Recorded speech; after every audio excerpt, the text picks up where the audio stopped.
gloire. Et je crois que nous ne devons pas chercher la gloire des hommes, ni essayer de donner gloire aux hommes. Alléluia. Même les gens qui nous prêchent la parole de Dieu, ou les gens qui ont été des instruments pour nous amener au Seigneur, à connaître Christ, on ne les doit absolument rien. Dieu s'est servi de ces, tout comme Dieu aurait pu se servir de n'importe qui, chers frères et sœurs, pour nous faire connaître, pour se révéler à nous. Alléluia. Nous sommes appelés à donner gloire uniquement à Dieu, chers frères et sœurs. Et nous appartenons au Seigneur. Nous sommes des adorateurs en esprit, en vérité. Donc l'adoration, notre adoration doit être dirigée. L'adoration est dirigée vers Dieu. Ce n'est pas un spectacle. L'adoration, ce n'est pas un spectacle, chers frères et sœurs dans le Seigneur. On ne chante pas pour les hommes. On ne chante pas pour faire plaisir aux hommes. C'est vrai que dans la majorité de ce qui s'est dit église, parce que ce n'est pas les églises, les bâtiments, ce n'est pas les églises. Les églises, c'est des personnes. Vous allez trouver que chaque bâtiment, chaque dénomination a sa chorale. Et à partir de la chorale, on organise des concerts disant qu'on chante pour Dieu. En fait, c'est des spectacles qu'on offre et puis les gens sont contents. Par ce moyen, les bâtiments sont remplis. Et pourtant, la louange et l'adoration, c'est quelque chose qui est dirigé vers Dieu. Et on peut chanter en tout temps, en toutes circonstances. On peut rendre gloire à Dieu, en tout temps, même dans ton lieu de travail. Tu peux être saisi pour rendre gloire à Dieu. Nous ne devons jamais avoir honte du Seigneur. L'apôtre Paul va dire dans le livre de Romains, chapitre 1, au verset 16, que je n'ai pas honte de l'évangile. Ça veut dire qu'il n'a pas honte de se prononcer pour Dieu. Il y a des enfants de Dieu qui ont honte du Seigneur. Ils ont honte de parler leur fille, même dans leur maison. On ne sait pas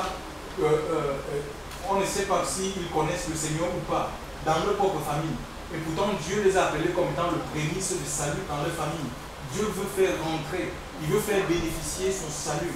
Le salut, la délivrance, la guérison, la restauration, à travers leur vie, à travers leur témoignage. Mais ils n'osent pas parce qu'ils ont honte. Le Seigneur dit que si on a honte de lui devant des hommes, chers frères et sœurs, si on préfère la gloire des hommes que la gloire de Dieu, mais, chers frères et sœurs, lui aussi, nous dit l'Écriture qu'il aura honte de nous devant le Père et les anges dans le ciel. Imaginez, Jésus, c'est l'intercesseur. C'est lui qui fait le pont entre Dieu et nous. Donc maintenant, si nous avons honte de lui, ça ne sert à rien qu'on prie, chers frères et sœurs, parce qu'il aura aussi honte de nos prières. Il n'aura pas cette force-là, cette envie de transmettre ces prières au Père pour que le Père puisse nous exaucer. Il ne faut pas avoir honte du Seigneur. Il faut rendre gloire à Dieu. Peu importe ce que les gens peuvent penser, dire, chers frères et sœurs. Alléluia. Ce qui est important, c'est que le témoignage soit rendu. Alléluia. Que la gloire de Dieu, que la gloire revienne à Dieu. Mais aussi que l'apôtre Paul va dire à Timothée, parce que Timothée c'était son fils dans la foi. C'est quelqu'un qui a entraîné Timothée dans les Écritures. Et à la fin de sa vie, Timothée était un jeune évêque. Un jeune évêque, un évêque c'est quelqu'un, un ancien, c'est quelqu'un qui s'occupe d'une assemblée, d'une communauté dans l'église d'Éphèse. Il va lui dire dans sa lettre au Timothée, la deuxième, 2 Timothée chapitre 5, 2 Timothée chapitre 1, au verset 8, n'aie donc point honte du témoignage à rendre de notre Sauveur, ni de moi son prisonnier. Donc il fallait qu'il parle de Jésus, parce que comment le monde, il fallait qu'il parle de Jésus, parce que le salut dépend de la proclamation. Le salut est étroitement lié à la proclamation. Quand nous lisons Romains chapitre 10, à partir du verset 13 à 14, il est dit quiconque invoquera le nom du Seigneur sera sauvé. Mais comment invoqueront-ils celui en qui ils n'ont pas cru? On ne peut pas invoquer quelqu'un qu'on ne connaît pas. Donc comment invoqueront-ils celui en qui ils n'ont pas cru? Et comment croiront-ils en celui dont ils n'ont pas entendu parler? Tu vois, nous devons notre rôle, le ministère que nous avons reçu, c'est un ministère de la réconciliation. Alléluia. Nous sommes appelés à parler de Jésus. Nous sommes appelés à publier les louanges du Seigneur. Vous êtes un sacerdoce, une race élue, un sacerdoce royal, 1 Pierre 2, verset 9, une nation sainte, afin que vous annonciez les vertus de celui qui vous a appelé les ténèbres. Ça veut dire que nous étions dans les ténèbres de péché à son admirable lumière. Donc il faut qu'on annonce, qu'on publie, qu'on soit un homme, qu'on soit une femme, on ne doit pas se taire. Dans le livre de Esther, c'était le peuple juif, il y a un malheur, le malheur devait s'abattre sur les juifs, chers frères et sœurs. C'était du temps du roi, le roi Cyrus. Il y a un malheur qui devait s'abattre, donc les juifs avaient un ennemi du nom de Naaman. Et cet homme-là voulait détruire toute la communauté juive de l'époque. Et Esther, chers frères et sœurs, Esther était parvenue à la royauté et elle recevra les paroles d'un de ses oncles, du nom de Mardochée, qui lui dira ceci. Car si tu te tais maintenant, dans Esther chapitre 4, verset 14, si tu te tais maintenant, le secours et la délivrance surgiront d'autre part pour les Juifs, et toi et la maison de ton père, vous périrez. Et qui sait si ce n'est pas pour un temps comme celui-ci que tu es parvenu à la royauté. Tu vois, si tu te tais maintenant, le secours et la délivrance viendra d'ailleurs, et qui sait si ce n'est pas pour ce temps-ci que tu es parvenu à la royauté. Donc Esther, elle était devenue reine. Pourquoi? Parce que le roi avait répudié la reine Vashti. Il avait organisé une fête donc avec les grands de son royaume, et il a invité sa femme pour qu'elle vienne montrer son visage. Elle était belle. Elle a refusé, quoi. Elle a décliné cette invitation et le roi se sentit humilié. Donc pour cela, il a répudié et on a trouvé, il fallait qu'il épouse une autre femme, et c'est Esther qui avait été choisie. Tu vois, Dieu a conduit pour que Esther soit choisie. Et là, il y avait le peuple juif devait mourir. Il devait mourir, et plus tard nous voyons que par l'intervention d'Esther, parce que Esther était intervenue, chers frères et sœurs, elle a fait décréter un jeûne. Le peuple a jeûné aujourd'hui, l'église ne veut même pas, les enfants de Dieu ne veulent pas jeûner. Ils te disent non, si Dieu ne me dit pas de jeûner, je ne veux pas jeûner. Nous voyons qu'à partir du jeûne d'Esther, ce jeûne, pourtant Esther c'était une femme. Elle a décrété un jeûne, même les hommes ont suivi ce jeûne, parce que c'était une femme de l'esprit. Alléluia. Donc, et à cause de cela, le malheur qui devait s'abattre, c'est que Dieu l'a changé en bien. Alléluia. Et le roi et cette femme, par rapport à sa position, elle est parvenue à la royauté. Par rapport à sa position, elle a pu parler au roi. Et le roi a pu. C'est Naaman qui avait voulu détruire le peuple juif. C'est lui, au contraire, qui a été décapité, quoi. Qui a été décapité, qui est mort par la suite. Donc voilà. Et chaque fois, il dit, et qui sait si ce n'est pas pour.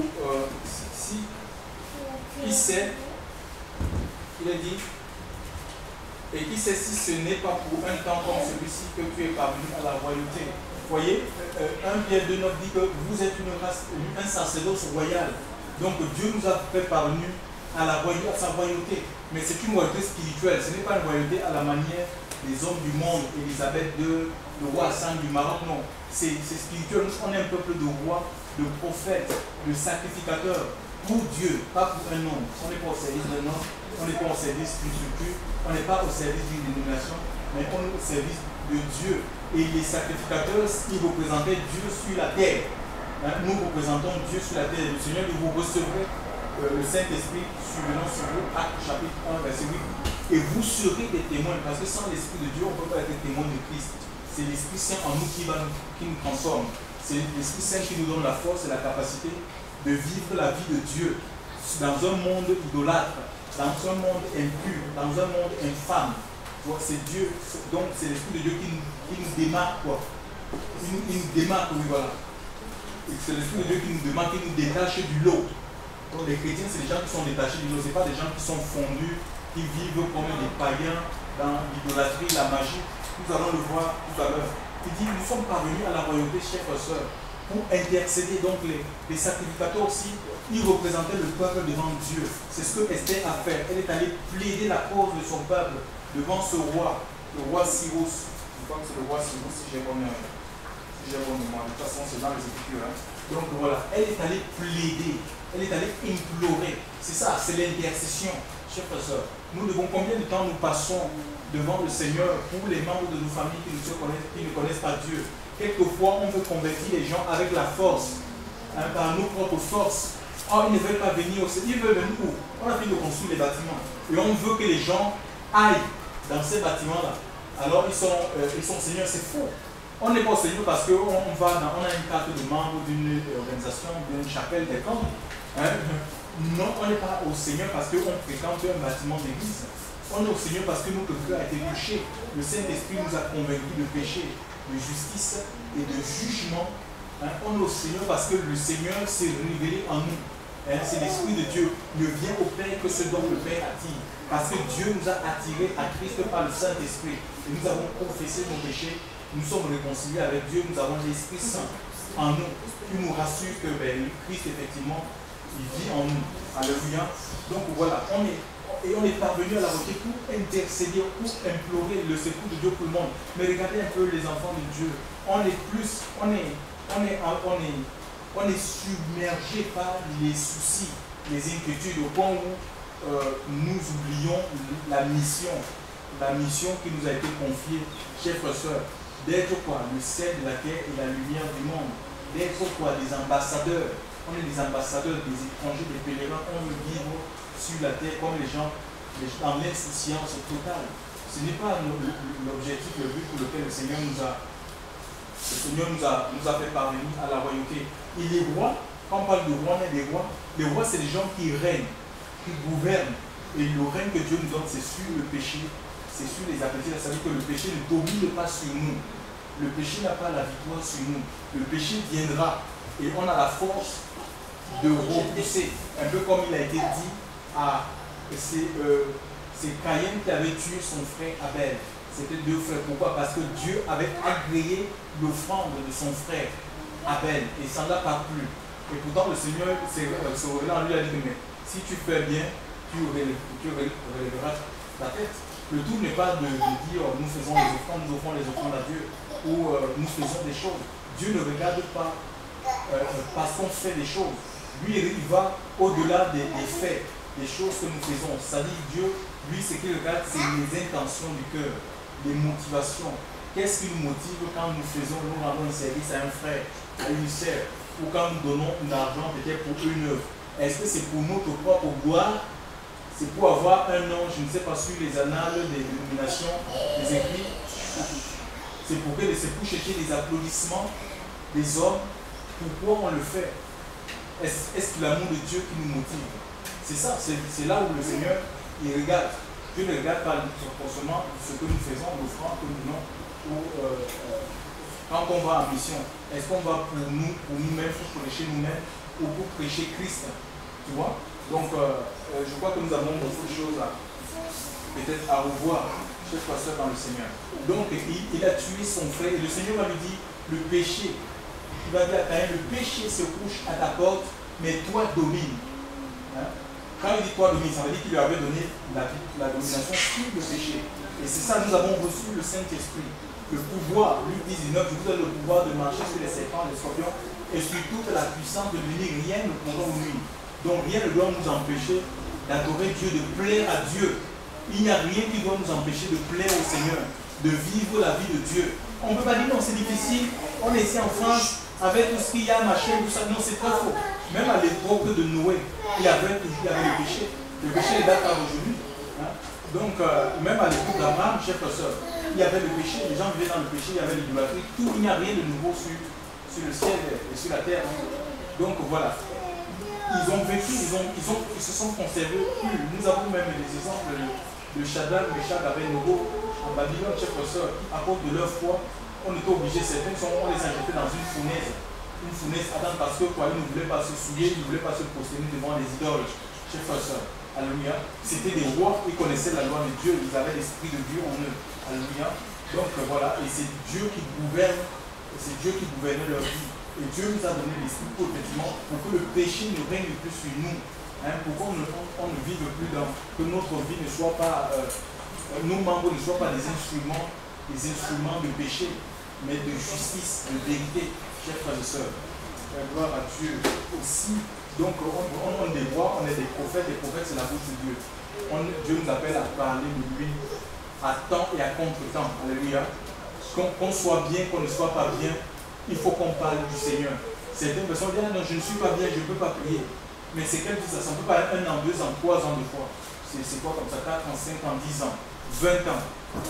Je ne suis pas bien aujourd'hui, donc je ne peux pas prier, je ne peux pas lire la Bible. Mais c'est la chair, ça. Ça veut dire c'est des gens qui sont conduits par, qui sont dirigés par leur âme. Ça veut dire que leur âme, c'est la partie émotionnelle. Ça domine leur vie. Mais dans la vie de l'esprit, la vie à laquelle Dieu nous appelle, notre âme est soumise. Alléluia. L'âme doit adorer Dieu. Mon âme bénit le Seigneur. Nous dit l'Écriture.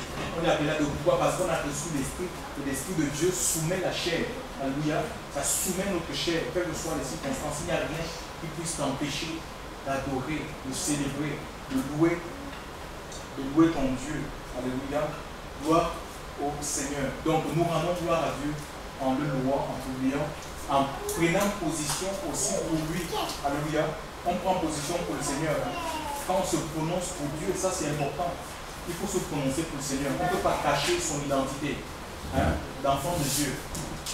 On ne peut pas cacher son identité d'enfant de Dieu. Parce que Dieu, là où nous a placés, que ce soit au collège, dans un lieu de travail, dans notre quartier, nous sommes comme Dieu veut qu'à partir de notre vie, les gens puissent accéder au salut. Maintenant, il n'est pas aussi question de parler à tort et à travers. C'est déjà ta vie. C'est ta vie qui parle aux gens. Si on obéit au commandement de Dieu, on vit les commandements de Dieu, les gens le verront. Nous n'aurons même pas à ouvrir notre bouche. Ils sauront que ces personnes-là appartiennent à Dieu. Ce sont les hommes de Dieu. Même ta vie va inspirer la crainte. Tu n'as même pas besoin de Dieu. Je dis que ta vie, la façon dont on va devoir travailler, l'assiduité, l'honnêteté, l'intégrité, ta vie va inspirer la crainte. Tu donneras envie aux gens, aux autres, mais je vais être comme cet homme, je veux être comme cette femme. La vie est plus parlante que les prédications, je sais pas ça dans le Seigneur. Parce que parfois on finit de parler, après notre vie c'est un anti-témoignage. Tu vois, ce qui fait que les gens dans le monde, ils ne suivent pas trop. Bien sûr, parce qu'ils veulent voir la révélation du Fils de Dieu. Ils veulent voir la révélation. Il faut que Christ se révèle réellement à nos vies. Aussi, nous avons dans le livre c'est le livre de Josué, rendre gloire à Dieu, c'est aussi reconnaître ses péchés quand on a fauté, chers frères et sœurs. Quand on a péché contre le Seigneur, quand on a péché contre Dieu, voyez, quand on a péché contre le Seigneur, il faut qu'on soit capable de reconnaître nos péchés. Il est dit ceci. Il est dit dans Josué 7. Josué 7.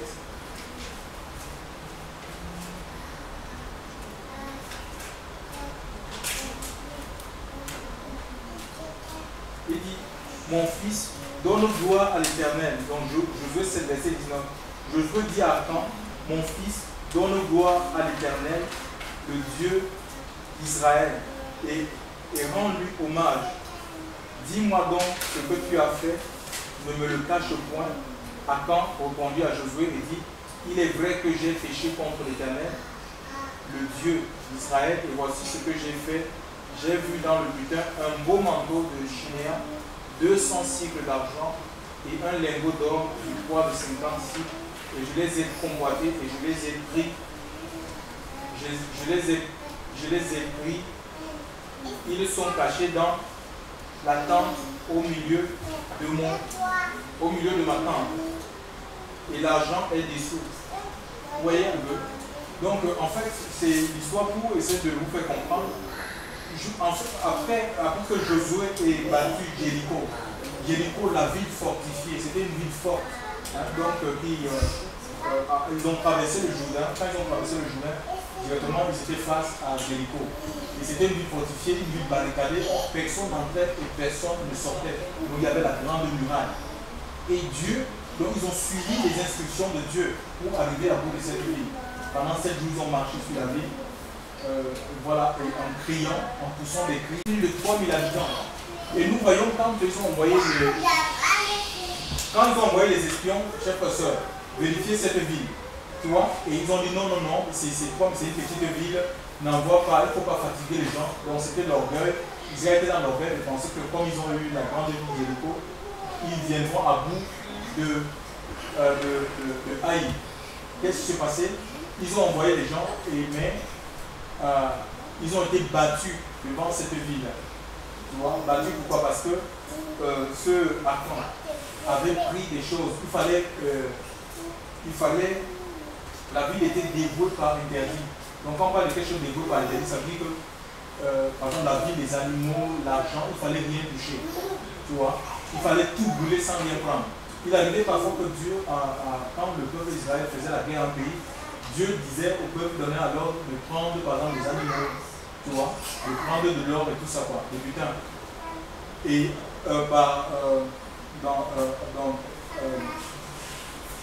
après, par endroit, il demandait au peuple de ne pas prendre. Donc, tu vois, donc leur vie était dépendante de ce que Dieu leur disait. Donc, et là, on les avait demandé de ne rien prendre. Mais là, il y a celui-ci qui a convoité. Hein, il a cité les choses qu'il a convoité, on entend le chinail, le lingot d'or, et tout ça, il a caché sous sa tente. Tu vois, et à cause de cela, ils ont été battus par cette petite ville. Parce qu'il y avait des interdits, des choses qui n'étaient pas, que le peuple ne devait pas avoir en son sein. C'est ça, une seule personne a fait que tomber tout, et c'est possible, toute la communauté d'Israël, quoi, toute la communauté d'Israël. Donc ils ont été dans la défaite, afin que Israël soit dans la défaite, une seule personne. Et c'est pareil même aujourd'hui, donc une seule personne seulement. La désobéissance d'une seule personne au milieu d'une assemblée, d'une communauté. Quelqu'un qui ne veut pas suivre peut amener, peut nous tenir, tout un peuple peut nous tenir en échec. Tu vois. Ce que nous voulons pas seulement vivre des victoires individuelles. Tu vois. Nous ne voulons pas vivre des victoires individuelles, nous voulons aussi vivre des victoires collectives, des victoires d'ensemble. Alléluia. C'est ce que nous voulons donc, et ça demande que les cœurs soient unis, que tous on regarde dans la même direction, chers frères et sœurs, dans le Seigneur. C'était le problème de Dieu. Je vais demander à ceux comme Johan Gloissani de reconnaître ses péchés. Et c'est ce que l'Écriture nous dit. S'il arrive qu'on tombe, il faut confesser. Tu ne peux pas. Si tu caches tes péchés, tu ne peux pas prospérer spirituellement. C'est Hébreux 28, verset 13. Celui qui cache ses transgressions ne prospère point, mais celui qui les avoue et les laisse, nous dit l'Écriture. Donc il n'est pas seulement question d'avouer. Hein? Tu avoues tes péchés, mais il faut quitter la vie de péché. Il faut quitter le péché, chers frères et sœurs. Alléluia. Il faut qu'on quitte le péché. Hein? Parce que si on ne quitte pas le péché, mais le péché, haï, ça veut dire ruine. Hein? Haï, le mot haï. Donc c'est la ville d'Haï où le peuple a été battu. Ça veut dire ruine. Donc si Dieu nous appelle à ruiner le péché dans notre vie, et il donne les outils, tous les outils qui nous permettent de ruiner, de mettre fin à la vie de péché dans notre vie. Parce que si on ne le fait pas, c'est le péché qui va ruiner notre vie, va ruiner la foi et on va s'éloigner, nous écarter de la volonté de Dieu. Et on sera la proie de Satan et des démons. Donc il faut que la prospérité spirituelle n'est pas, on ne peut pas prospérer, espérer la prospérité spirituelle si on cache des choses dans notre cœur. Si on cache, si on a une double vie, si on est partagé. Un coup on est avec le Seigneur, un coup on est dans le péché. Ça ne marche pas comme ça avec le Seigneur. Il faut se donner entièrement à Dieu. Et l'œuvre de Dieu ne se fait que si on se donne entièrement au Seigneur. Si on est entier pour Dieu, je t'assure, nous allons vivre dans la victoire du Seigneur. Nous allons rentrer dans les promesses de Dieu. Il faut être entier, il faut suivre la direction de l'esprit. On ne se laisse pas guider par ses pensées, par ses envies, par ses appétits. Non. Alléluia. Pourquoi? Parce que nous appartenons au Seigneur comme Israël appartenait à Dieu. C'était le peuple de Dieu, le peuple élu de Dieu. Ils appartenaient à Dieu et leur marche était dépendante de Dieu. Alléluia. De sa parole, de la nuit. C'est la même chose pour nous aujourd'hui. Ça n'a pas changé. C'est l'Esprit de Dieu qui parle à l'Église. Quand nous lisons les lettres aux sept églises, à la fin de chaque lettre, il dit que celui qui a des oreilles entendre ce que l'Esprit dit à l'Église. Alléluia. Donc une façon aussi de glorifier, de rendre gloire à Dieu, c'est de reconnaître nos péchés. Beaucoup de gens ne sont pas pardonnés parce que, en fait, au lieu d'avouer leur faute, de reconnaître qu'ils sont des péchés, ils sont tombés, ils cherchent à se justifier, même en utilisant le nom de Jésus. Vous avez vu, je ne sais pas, un dimanche, on a un peu évoqué l'histoire de la plage. Ça ne date pas d'aujourd'hui. Quelqu'un te dit que même si Jésus venait, il peut aller aussi à la plage, mais Jésus ne va pas aller à la plage, excusez-moi, pour aller voir les femmes, les seins des femmes dénudées qui sont en stream et se mettre à les apprécier. De toute façon, c'est comment ça se passe. Quand les femmes vont en groupe à la plage, ils font quoi? C'est pour apprécier les hommes, les torses des hommes. Les hommes sont nus. On va apprécier, oh, celui-là il est beau, il est costaud, regarde ses pectoraux, tout. Tu vois, des choses comme ça, où deux hommes qui s'embrassent, c'est des choses qui sont visibles à la plage. Le Seigneur Jésus n'ira pas voir ce genre de spectacle. Ce n'est pas différent de quelqu'un qui regarde les films pendant deux hommes qui s'embrassent, deux femmes qui s'embrassent, ou un homme et une femme qui s'embrassent devant tout le monde avec les enfants. Le Seigneur n'ira pas. Si je crois qu'il peut aller à la plage, mais ça sera pour parler de l'amour du Père. Ça sera pour prêcher la repentance à ces personnes. Ça ne sera pas pour se compromettre. Tu vois combien de fois les chrétiens ils se compromettent en trouvant des excuses. Moi, j'en ai encore connu une qui me disait non, je vais. Et tu vois, dans la vie de ces personnes, ils sont tristes, ils sont malheureux parce qu'ils sont mélangés, ils ne veulent pas se positionner pour le Seigneur. Tu vois, pour fuir la solitude, ils préfèrent se mettre avec les gens du monde. J'ai connu une femme comme ça quand nous étions dans l'église bâtiment. Et elle me dit qu'elle va souvent regarder des films pornographiques avec elle a des copines païennes, des gens du monde. J'ai dit que mais comment est-ce que toi tu es un enfant de Dieu et quel est le témoignage que tu donnes à ces personnes? Elle me dit non, quand je vais avec eux pour regarder ces films X, les films porno, je prie au Saint-Esprit que mon esprit ne soit pas toujours dans le film. J'ai dit non, c'est la conscience, c'est l'idole, tu as l'idole, c'est parce que c'est en toi. Hein? On ne peut attirer. On peut adorer quelque chose que si la chose est en nous. Hein? S'il y a une idole en nous, on sera attiré par cette idole-là. Alors qu'est-ce qui nous tient ce matin, chers frères et sœurs? Le Seigneur délivre, brise les liens. Il coupe les chaînes. Alléluia. Il est venu pour libérer les captifs, chers frères et sœurs, pour nous sortir complètement de la vie de la chair, afin que nous vivions sa vie. Alléluia. Une vie de justice, une vie de vérité, une vie d'amour, une vie pure, une vie sainte. Nous, on est un peu à part pour Dieu. Alléluia. On est appelé à vivre la vie de Dieu, pas la vie du monde, pas la vie de la chair. On n'est pas appelé à aller dans les mêmes débordements de débauche que les gens du monde. Sinon, il n'y a plus de différence entre le peuple de Dieu et les gens du monde, les gens qui ne connaissent pas le Seigneur. Nous sommes sur la terre pour glorifier Dieu, pas pour nous glorifier nous-mêmes. Certains qui ne prêchent pas pour nous prêcher nous-mêmes, certains ils prêchent eux-mêmes, ils prêchent leur ministère. Ils font plus la publicité de leur personne. Venez dans notre ministère, venez dans notre mouvement. Le mouvement ne sauve pas, le mouvement ne manque aux personnes. Tu peux aller dans n'importe quel mouvement, chef pasteur, mais le Seigneur ne se révélera pas à toi. Alors si ton cœur ne s'ouvre pas. On peut avoir l'action de Dieu dans cet endroit. Ne pensez pas que parce qu'il y a l'action de Dieu dans cet endroit que tout le monde va bénéficier de cette action. Non, chers frères et sœurs, c'est ceux qui vont ouvrir leur cœur que le Seigneur va œuvrer dans leur vie. Ils vont expérimenter la gloire de Dieu. Ils vont vivre Dieu. Ce n'est pas tout le monde. Hein. On peut être ici à des gens qui ont les cœurs qui sont complètement fermés. Ils ne verront rien parce que l'incrédulité rend Dieu impuissant. Dieu ne veut pas agir là où il y a l'incrédulité. C'est pourquoi chaque jour, il se force à travers différents frères à envoyer la parole pour que la personne puisse qu'il puisse avoir foi dans cette parole afin d'être guéri. Alléluia. Donc il y en a qui cherchent des recettes miracles. Il n'y a pas de recette miracle avec Dieu. D'autres vont dire, oh non, c'est trop dur. Cette parole, qui peut l'écouter? On l'a dit, même du temps de Jésus. Quand nous lisons, chers pasteurs, nous lisons ici. Nous lisons, c'est le livre de Timothée où le Seigneur dit, c'est un des signes de la fin des temps. Hein. Il est dit, car il viendra un temps où les hommes ne supporteront pas la saine doctrine, mais ayant la démangeaison d'entendre des choses agréables, ils se donneront eux-mêmes une foule de docteurs, selon leur propre désir, détourneront l'oreille de la vérité et se tourneront vers les fables, mais toi sois sobre en toutes choses, supporte les souffrances, fais l'œuvre d'un évangéliste, remplis bien ton ministère. Toi, ils ne supporteront pas la saine doctrine, la vérité, vont détourner leur oreille de la vérité pour aller vers les fables, tu vois, les mensonges, les généalogies, c'est ça que les choses viennent entendre, les théologies, les choses qui ne touchent pas le cœur, tu vois, qui n'apportent pas la transformation intérieure dans la vie. Ce que nous voulons entendre, ce sont les messages qui ont la vie, qui apportent la vie. Ce n'est pas des choses que nous voulons, nous désirons. C'est des choses qui ne vont pas nous amener, qui ne nous amèneront nulle part, qui ne nous rendront pas spirituels.